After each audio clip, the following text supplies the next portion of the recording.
The Duke and Duchess of Cambridge are a modern young couple, and they represent the future of the British monarchy.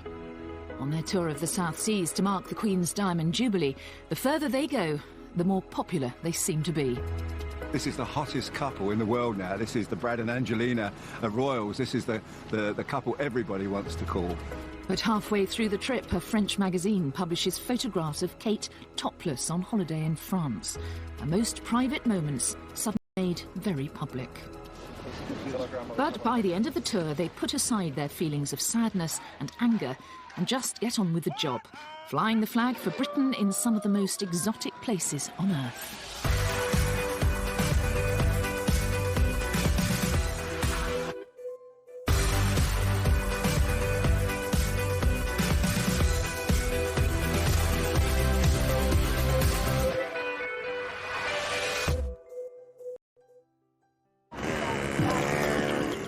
The first stop on William and Kate's South Seas tour will be Singapore. The former British colony has transformed itself into one of the Asian tigers, a bustling, thrusting super city. But Singapore is still a member of the Commonwealth, and the many colonial buildings reaffirm its links to the UK. But while many Singaporeans view this history as a shared heritage, what real connection is there between Singapore and Britain and the British monarchy?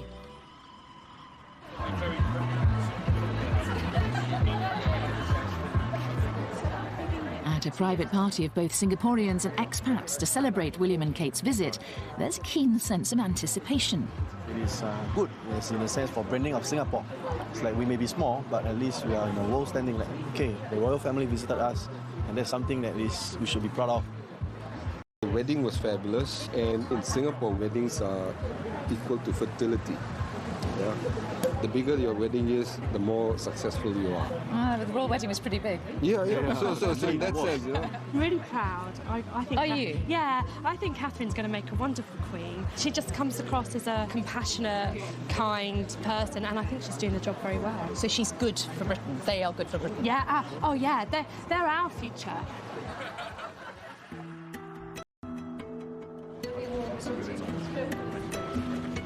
William and Kate arrive in Singapore to face a gruelling schedule. 4 countries spread over thousands of miles of ocean, all in 9 days. They are not only representing the Queen, but under constant scrutiny themselves. But the first event of the tour is a more poignant ceremony to see an orchid named after William's mother, Princess Diana, whose hand William is not to know that the press intrusion that dogged his mother is about to start all over again for him and Kate. The media pack are all gathered here at the Botanic Gardens for the couple's first engagement. The royal couple are here for an orchid naming ceremony. The flower was originally named after Princess Diana, but she died 2 weeks before she was due in Singapore to be there at the ceremony. For the occasion, Kate wears a dress created by British designer Jenny Packham. Appropriately enough, it's got an orchid motif. Graceful white orchid, named after William's late mother, is a private moment for the royal couple, and the crowds have been kept away. They also see an orchid bred specially for them. Everybody is waiting out here In the heat for William and Kate to come back. They came up here about 20 minutes ago. They're in the orchid naming ceremony, and they're due to come back this way. And the police are getting a little bit agitated, trying to keep us all back from the road. Who are you waiting to see? The princess. The princess? They come to Singapore, they're ambassadors of the royal family and of the UK in Singapore, so it's a very special occasion. Hello, what's your name? Prince William. You're Prince William. Of course. And after waiting patiently to see the Duke and Duchess, their glimpse of the young couple is all too brief. Did you wave your flag? Yeah. She was on the other side. Oh, I'm on the way up. You didn't see her? No, not through the window. Were you not upset because you didn't Prince William? Did you not get to see them? The Queen first came to Singapore in 1972, and although her tours were more formal then, she's always been keen to meet people wherever she goes. Back in 1972, this was a brand new housing development, and the Queen and the Duke of Edinburgh came here to visit some of the residents. Well, now, 40 years later, Here to meet one of them. Thomas Pung was chosen to meet the Queen during that 1972 tour. Hello. Yes, Ken. Mr. Mary, I'm Thomas. You're welcome. I'm pleased to meet you. Thank you welcome very much indeed. And nice to meet you. That's same. Thank you very much. Hello. This is my daughter, Genevieve. Hello, I'm Mary. This nice is to meet my you. wife, Mary. Oh, you're Mary as well. Yeah. There's Mary. So these are the photos of 1972. Correct. I see. This they were on the balcony waving to the crowd, you see? Is this outside your flat? Correct. That's correct. Yeah. This is you? Yes, this is me. This is me. Mr. Pung, were you nervous before you met the Queen? Yes. You can never get this opportunity. And they said to you, don't offer the Queen anything, is that right? Yes. But you did give her a drink? She asked for it, so that's why we give it to her. That's how Mr. Pung has ended up with his very own royal souvenir. So which one is it? Is this one here? This first one is Her Majesty, you see. 1972, 18th of February. She came back in 2006. She came back to see you again? Correct. That's I correct. think she asked to see you, Mr. Pung. What do you think? I hope so. That was 2006? Yes. Before she could drink, I told her, I said, Your Majesty, if you take the first sip from the glass, you bring back your memory 34 years ago, which came to us. The same glass? Correct. That's why she's smiling. And you met her, of course, didn't you, with your dad? Yes. And you remember that very clearly. Yes. But it's interesting, isn't it? Because Singapore is so modern and the monarchy is so traditional in many ways. Well, I would say that England is a bit of the same. The monarchy exists in quite a modern society as well. And I think, the two can coexist. And what do you think about William and Kate? I think that many people are very interested to meet them, especially the Duchess. I think she's a role model to many young women. And lots of people are very excited about their visit. I think they really are. Kate, you're great! That excitement is plain to see at the couple's first walkabout at the Gardens by the Bay in central Singapore. You're looking as well as I am. Locals and expats alike are eager for their first chance to get up close to royalty. But no royal tour is just about pleasing the crowds. Next comes some of the real business of the trip, a visit to open a new engine assembly plant, which Rolls-Royce has just completed in Seletar. Good morning. Morning. Jonathan Asherson is in charge here.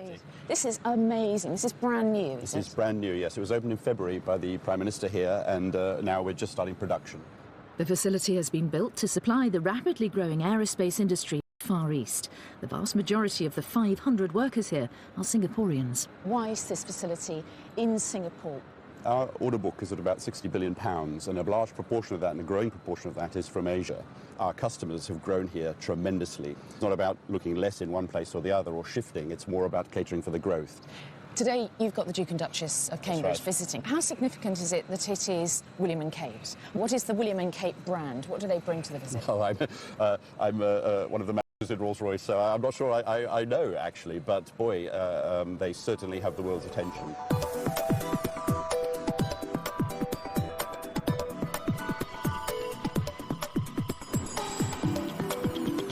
So we're here, they're in the building, and they're being briefed. Distinguished guests, important customers and partners, please join me in welcoming their Royal Highness Mr. Seletar. There is a tendency amongst some people to think these tours are just froth and bubble. In fact, they're far from that. The popularity of the royal family firstly engenders goodwill, but secondly draws attention yet again to our country and the business and other opportunities that are available there. Here is cutting-edge aerospace technology developed by one of the United Kingdom's great global companies. I know that Rolls-Royce sets as its standard that it should be trusted to deliver excellence. There can be no doubt that Seletar will deliver exactly that. Thank you. 3, 2, 1.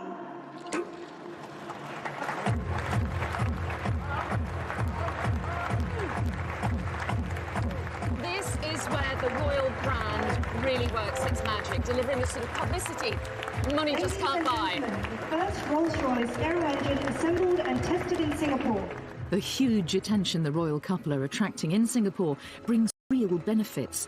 But being such celebrities has its downside too.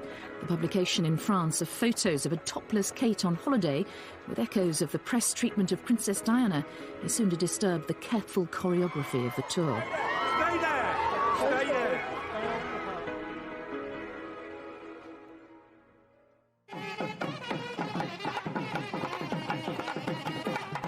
William and Kate's tour of the South Seas is providing them with an opportunity to see some of Singapore's cultural variety.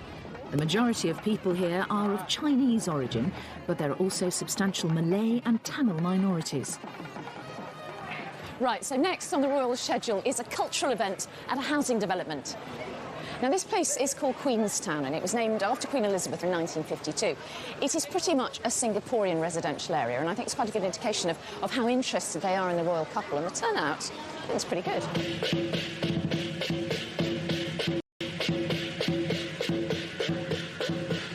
Tell me, why are you here to see William and Kate today? Because it's modern Singapore now. Why do you care about the royal family now? Why do we care? Yeah, why do you care? He's a very charming prince. He's a very charming prince and so escaped, so beautiful After all, lady. we were a British colony before. Yeah, right. Yep. Yeah, gorgeous couple. Yeah, gorgeous couple. They are more human. You're more human. They're more human than the other royals, are they? Yeah. Is that what you're saying? Yeah, that's what I we feel. think. Yes, he had the image of the mother, Princess Diana, which everybody well know about her. Yeah, if all Asians love Princess Diana too, so I guess they love William as well. How excited are you about this royal tour? Super excited. We actually skipped school for them ever since they were dating and all that, you know, so it's like nice to see them. Hopefully Kate's pregnant finally. After just half an hour, they're off to another appointment, and it's one that's obviously close to William and Kate's hearts.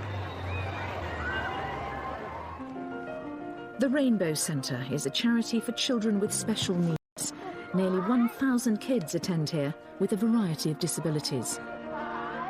With one staff member for every 2 children, including teachers, therapists and psychologists, it's an expensive place to run, and it needs all the help it can get.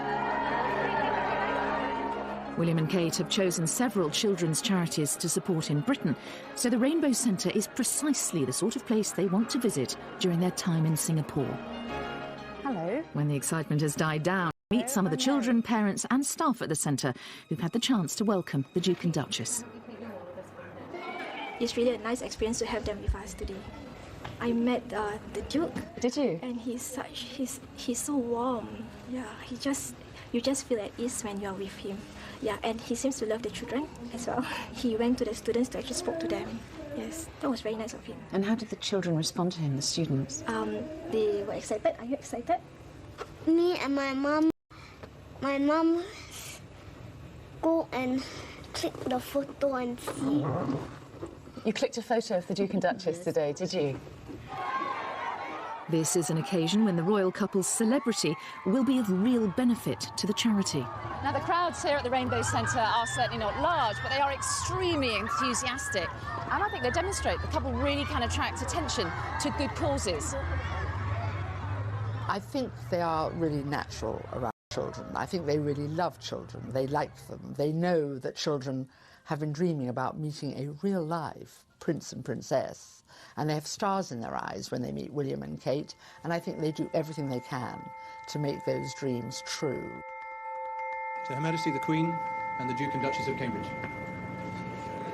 So far, William and Kate certainly seem at ease with their role and each other. The royal couple's time in Singapore is nearly over. But the final stop is to pay their respects to the thousands of Allied soldiers who perished there during the Second World War. Little do William and Kate know, but it will also provide one of the last moments of calm before the storm about to break thousands of miles away in France.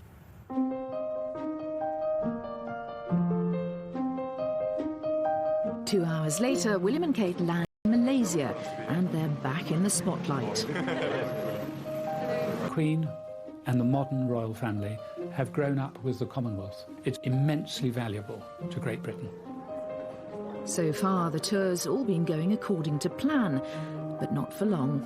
It's while the couple are in Malaysia that they will face their biggest test yet.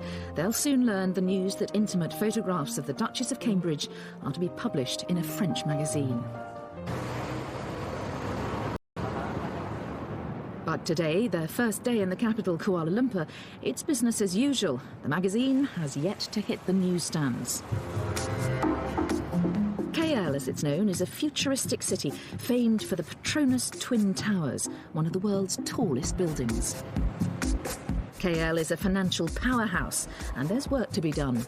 It's not their job to promote their business, but simply by being there, they draw attention to the opportunities that exist. The first appointment in a very full day is lunch with Malaysia's Prime Minister. Next, a more informal visit, and one very dear to the couple, a hospice.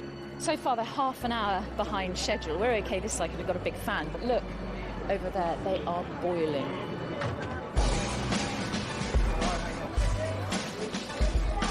But for staff and patients at the hospice, it's all worth the wait. From its simple beginnings with one nurse and 2 volunteer doctors, the charity has grown to be the largest hospice in Malaysia, with 16,000 patient referrals last year. One of them is Mrs. Choi, who has lung cancer. When I was alone at home, I was thinking, oh, cancer. Then, no, you come to this center, you find out that there are people worse off than you. You're not the only one. There are people worse off than you. Look at that. This visit creates, hopefully, a huge amount of awareness. I hope that people will be asking, why are they doing a visit to hospice? What is it? I hope that conversations will start to take place. With their up-close and personal style, the couple are putting their stamp on this tour. Kate's tenderness is reminiscent of Princess Diana, and from the reaction, it's clear that she has connected with the patients and touched the hearts of those she's meeting. She was very kind to me. She was very beautiful. 15-year-old Zakwan Anur may have only a short time to live. He's postponed a blood transfusion just so he can meet the Duchess. I think that's one chance in a lifetime. She's very kind, and I see that she likes children. Zakwan turned 15 just 2 days ago. His mother says that meeting the Duchess has given him such a boost. It's as if his leukemia... Sign anything. And she said he was brave and he was handsome and his face lit up. Magical moment. High position people, they are very busy, but she spent time. I'm very, very, very, very happy. I can't believe I met her. Kate chooses which charities to support with great care. And back in the UK, one of those is a children's hospice. She specifically asked to visit Hospice Malaysia while she's in Kuala Lumpur. It's here that Kate gives only her second speech since becoming Duchess of Cambridge, and her first one abroad. This is a very special place, and so much is already being achieved. It has been wonderful meeting the patients, families, and all the staff here. You have given us the most wonderful welcome. If she's feeling nervous, Kate certainly doesn't show it. Thank you again for inviting us here, and all the very best to this exciting new initiative. Thank you. You know, she's good at her job. I would never criticise this girl. I mean, she's come into it as, you know, and it's a tough job being a member of the royal family, but, you know, the best part she's brilliant at, and that is with children and people who are not very well. She just seems to give her whole self to them. This girl is really falling into the job, but, you know, the attention she gets, you know, it's incredible. The couple are used to being in the media spotlight, and tonight, as guests of honour of King of Malaysia, they don't disappoint. The royal family have had many, many, many years to get used to it. And here is Catherine, who, you know, 2 years ago was still, as it were, a commoner, one of us, handling it as if she'd been doing it all her life. Tonight, it's Kate in her Alexander McQueen dress embroidered with Malaysia's national flower, the hibiscus, that makes the front pages. Tomorrow, it's what she's not wearing that will grab the headlines.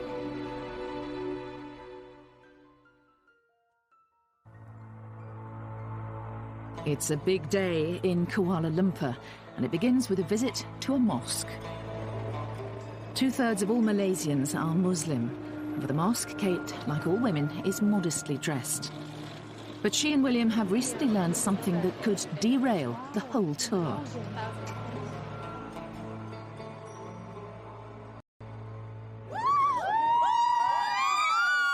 Unknown to the thousands at the Royal Walkabout in Central Park, back home news is breaking that a French magazine is about to publish photos of Kate topless on holiday in France.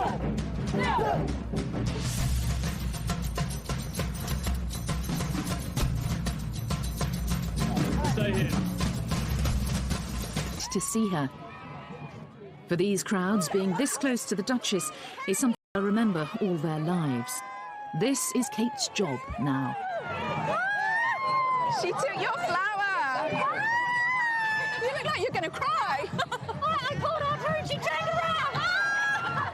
I think that it'll bring a really big deal to Malaysia, that, you know, it's like the royal people of England actually coming to Malaysia. That's a really big honor to Malaysia, bring really great honor. We love William and Kate, and they're the best couple. Long live William and Kate! The royal family will see that down that very slim body, there's a rod of steel going down through her spine where she can think, I'm not going to think about it. I'm going to do exactly what I would have done before these photographs were discovered. I am going to behave as the Queen would want me to. And I think that has probably reassured the royal family, whatever may be thrown at them, and who knows what will, she'll cope. Oh, she's gorgeous.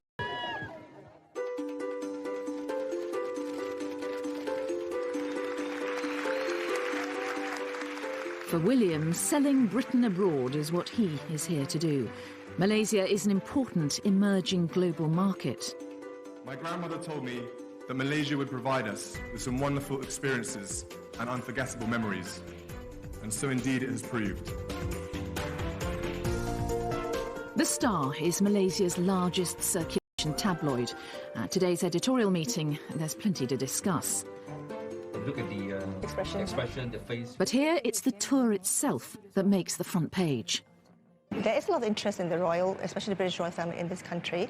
Some aspects, yes, but because it's such an important visit by such popular royals, that's why we put it on the front page. Today we've got emerging the story about the topless photos. What would be your attitude as a media outlet to those, do you think? We will run the topless stories because it is news, but we'll focus on what they've done here. We are very protective of our own royalty here, and there's some cultural, even religious sensitivity. In newsrooms back in London, things couldn't be more different. And for the royal family, the parallels with what happened to Diana are all too clear.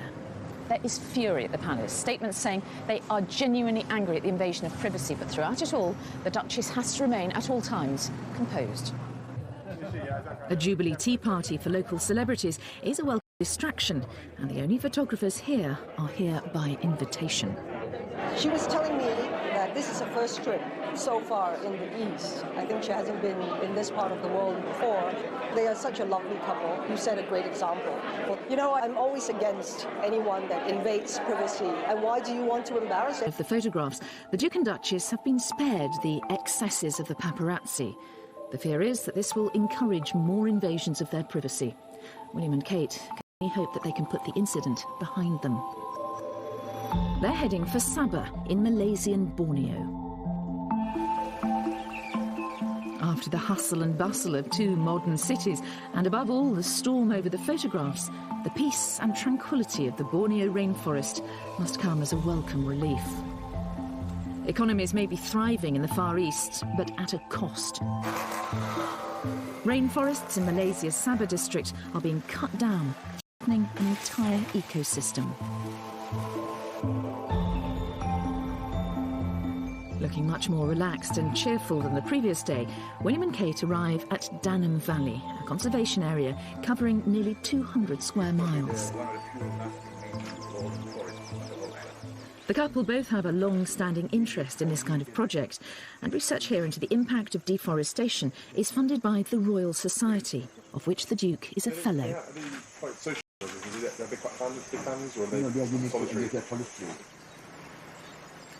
Deforestation means that orangutans in Borneo are endangered.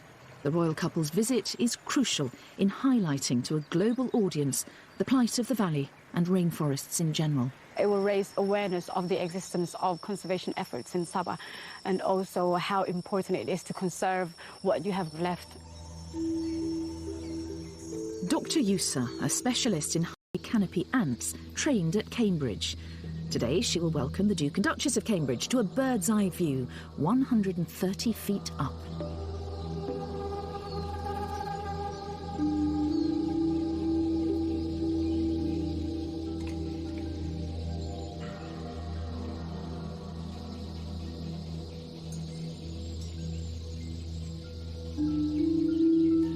Both William's father and grandfather are vocal advocates of conservation. William and Kate are keen to carry on this very royal tradition. They savour their time here because soon this period of quiet contemplation will be over.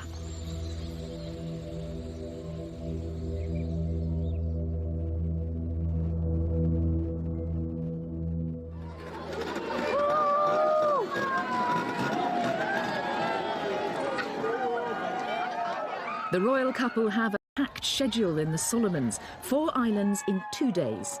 The welcome in the capital Honiara is unlike anything so far.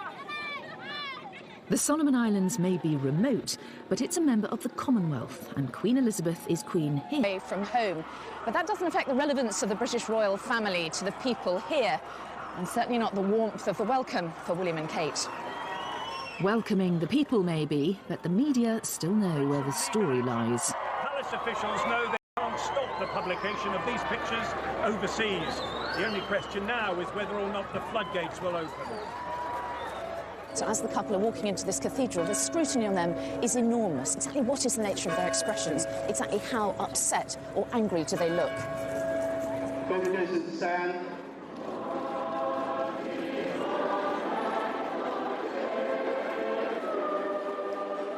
I think what is really, really sad about this is the timing of, in a really great Jubilee year, the Queen was so pleased with the younger generation of royals, so happy that they were picking up the mantle. You know, William and Kate are the future, and this has really, really soured that, I think. And whatever the rights and wrongs of it, anything that dents the dignity of the royal family in the end is bad for it as an institution. Yet none of this seems to matter to the thousands spilling out of St Barnabas Cathedral.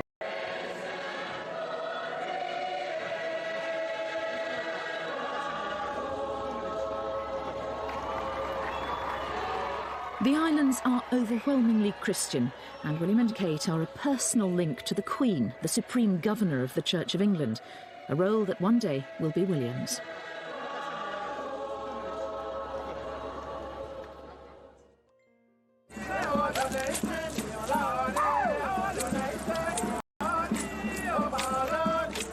On day 2 of the Solomon Islands visit, the couple are due to experience some island culture.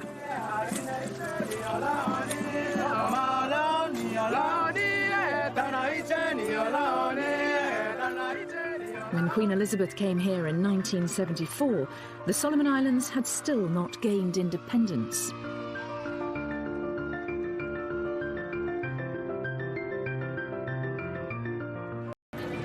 Do you remember when the Queen Elizabeth came here? Yeah, I was a student, and I actually shook her hand. Yes, we were standing, and she came in, sort of, and I can still remember. She was young then. That was 40 years ago.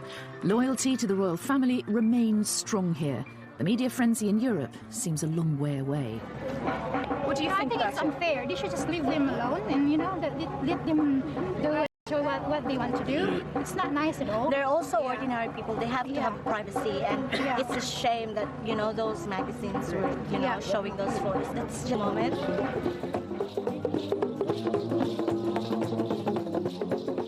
William and Kate may be smiling, but in France, their lawyers are going to court.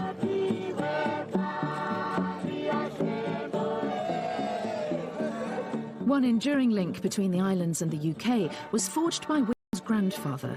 200 young people here are involved in the Duke of Edinburgh's International Awards scheme, and Prince William gives out gold awards to participants in person. The visit of not only a prince, but the president of the Football Association is roundly applauded. Okay, squeeze round, face that way. Oh, face this way. And here's one photograph he doesn't mind being taken. The Duchess has been meeting a group of Solomon Island women. They present her with an exact replica of the cake given to the Queen in 1974.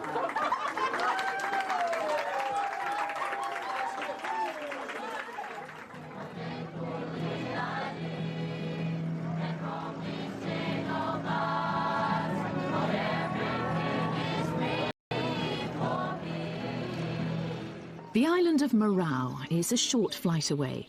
The press photographers are there ahead of the royal couple and have already made the connection with the story of the week.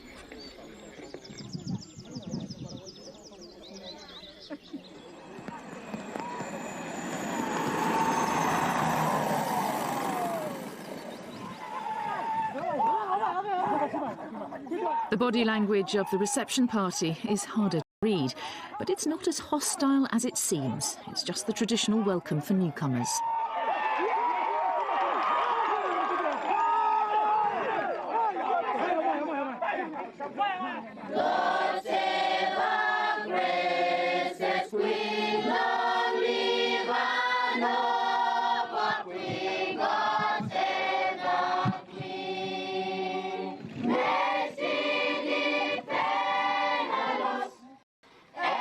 And it's easy to get caught out by the local version of the national anthem.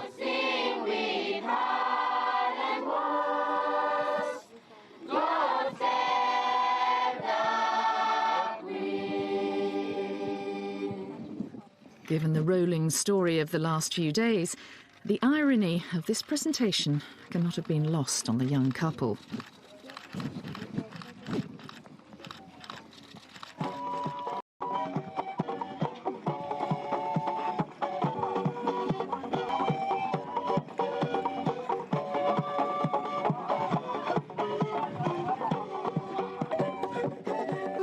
The 1,000 Solomon Islands are scattered over a huge area of ocean. William and Kate are visiting just 4. Our presence here today is indeed very special to us, as we are proud of the legacy, once as a protectorate of Great Britain, and to have you in person as next in line to the throne setting foot on our own soil this afternoon. A traditional war canoe transports William and Kate to the idyllic island of Tavanapupu, where they can spend some time alone. For one night, at last, they'll have the privacy they were denied in France. The South Seas, it seems, are working their magic. He was really furious as we left Kuala Lumpur, and now it's just incredible. He's just so happy, and Kate as well. They've just got back to the old partnership, sparking off each other and enjoying it, and letting the people see that they're enjoying it. You know, when you think the pain that she's been through this week, never believe this woman is able to sort of put that somewhere in her brain and then get on with representing Great Britain. Brilliant.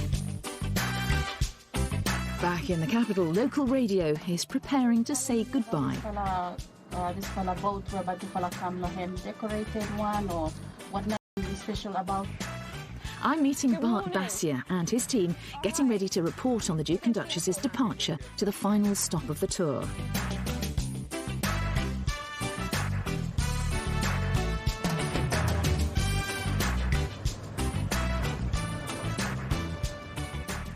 We're up against it time-wise.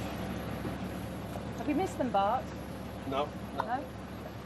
There's no television station on the island, so it's down to the national radio broadcaster to report this big story on their mobile phones. So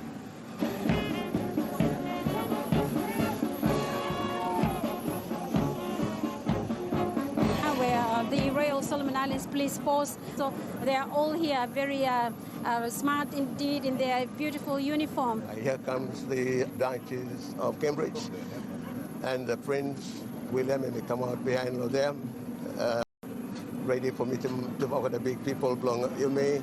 So Bart and his colleague Noddy are now broadcasting live to the Solomon Islands. Just pause for the national anthem.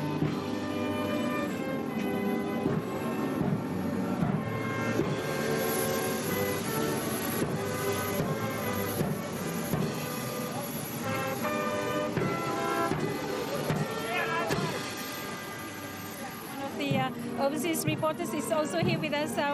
Mary Nightingale, and I'm from ITV in Great Britain, and we're here to follow the tour of the Duke and Duchess as they visit the Solomon Islands. And we started in Singapore, we came to Malaysia, and then we arrived in the Solomon Islands, and it's wonderful to be here.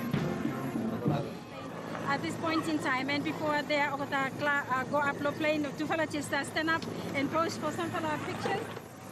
Look at all the people up there. The turnout here is amazing. William and Kate are on their way to one of the smallest and most remote nations in the world.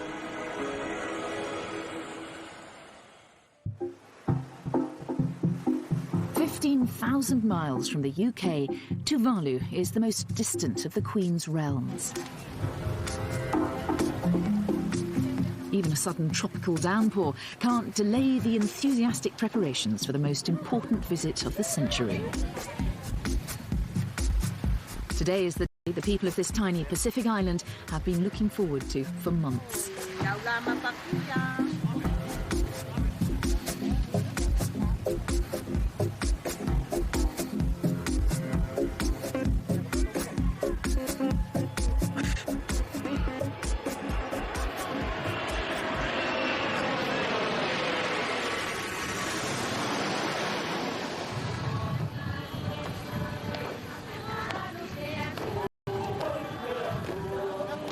The last royal visit was in 1982.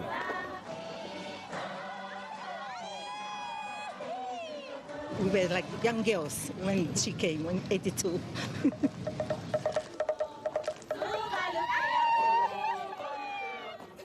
Everybody's excited about this visit. It's a lifetime opportunity to host the royal family. Paparazzi photographs and legal action seem a world away. Looking relaxed and happy, William and Kate are eager to embrace what Tuvalu has to offer, and it's like nothing they've seen before.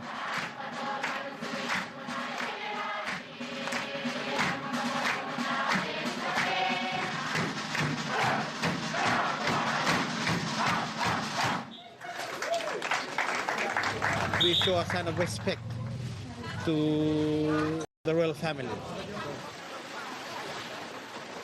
They only have a short time on this tiny island, and there's a lot to cram in to give them a taste of local life.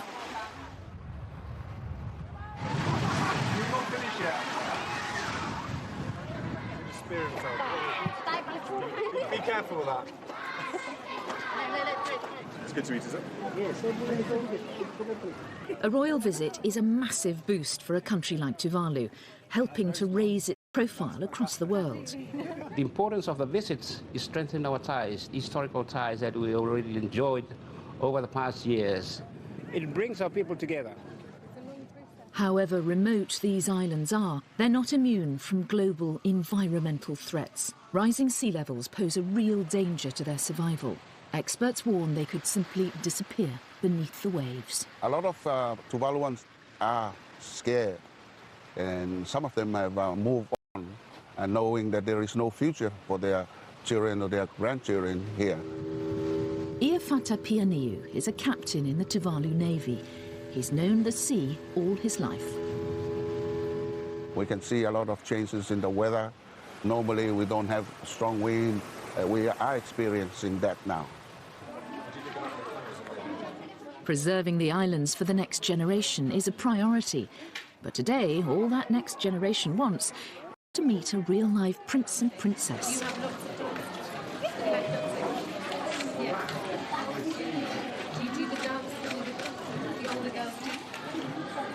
We will both remember it and the joy and happiness of what has followed for the rest of our lives.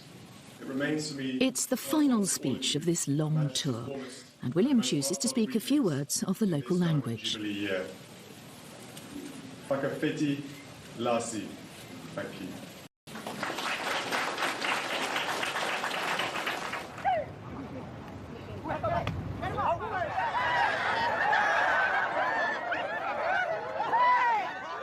There's time for a quick game of volleyball.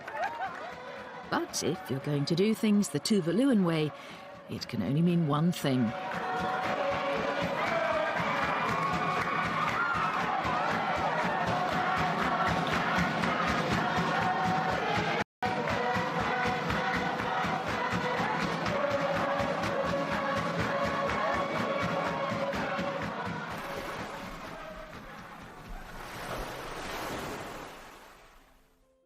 The couple learn their lawyers have been successful in preventing further publication of the photographs in France. A small victory, but it may not be enough to prevent the ongoing erosion of their privacy. This has undoubtedly been a challenging tour for the Duke and Duchess of Cambridge. 25,000 miles in 9 days to the furthest reaches of the Commonwealth. And yet, even in this paradise, half a world away from home, it's been impossible for them to forget the sometimes ugly realities of modern media. But despite what the palace describe as their fury and sadness at the invasion of their privacy, they fulfilled everything that people dreamed about when they went there. They joined in, they smiled a lot, they laughed a lot, and they handled themselves with true composure. The Duchess of Cambridge's role is growing within the Tours, and I think we will see it grow continually in the future.